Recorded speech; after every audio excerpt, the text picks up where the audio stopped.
સુભાનપુરા ગોત્રી ખાતે કેવલ પરિવાર દ્વારા ગુરુ પૂર્ણિમા મહોત્સવની ઉજવણી કરવામાં આવી હતી, જે નિમિત્તે પાદુકા પૂજન યોજાયું હતું. ગુરુ શિષ્ય પરંપરાના મહાન પર્વ અને જ્ઞાન તથા કૃતજ્ઞતાના પ્રતીક સમી ગુરુ પૂર્ણિમા નિમિત્તે વડોદરાના પશ્ચિમ વિસ્તારમાં આવેલા સુભાનપુરા ગોત્રી સ્થિત અમીન પાર્ટી પ્લોટ ખાતે કેવલ પરિવાર દ્વારા ભવ્ય ગુરુ પૂર્ણિમા મહોત્સવનું આયોજન કરવામાં આવ્યું હતું. પૂજ્ય પરમહંસ સદગુરુ શ્રી કેવલાનંદજી મહારાજના દૈવી સાનિધ્યમાં આયોજિત આ મહોત્સવમાં દર્શન, પાદુકા પૂજન અને ભજન સત્સંગના કાર્યક્રમો યોજાયા હતા.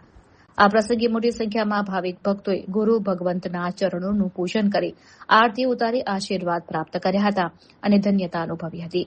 આ ધાર્મિક મહોત્સવમાં ગુજરાત વિધાનસભાના મુખ્ય દંડક બાલકૃષ્ણ શુક્લ, શહેર ભાજપ કારોબારી સભ્ય અને પૂર્વ કાઉન્સિલર રાજેશ આયરે, કાઉન્સિલર શ્રીરંગ આયરે સહિત કેવલ પરિવારના અગ્રણીઓ અને મહાનુભાવો વિશેષ ઉપસ્થિત રહ્યા હતા.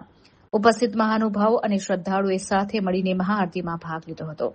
અજ્ઞાનરૂપી અંધકારમાંથી જ્ઞાનરૂપી પ્રકાશ તરફ લઈ જનારા ગુરુ પ્રત્યે સમર્પણ વ્યક્ત કરવાના આ પાવન દિવસે સમગ્ર વાતાવરણ ભક્તિમય અને આધ્યાત્મિક સભર બની ગયું હતું.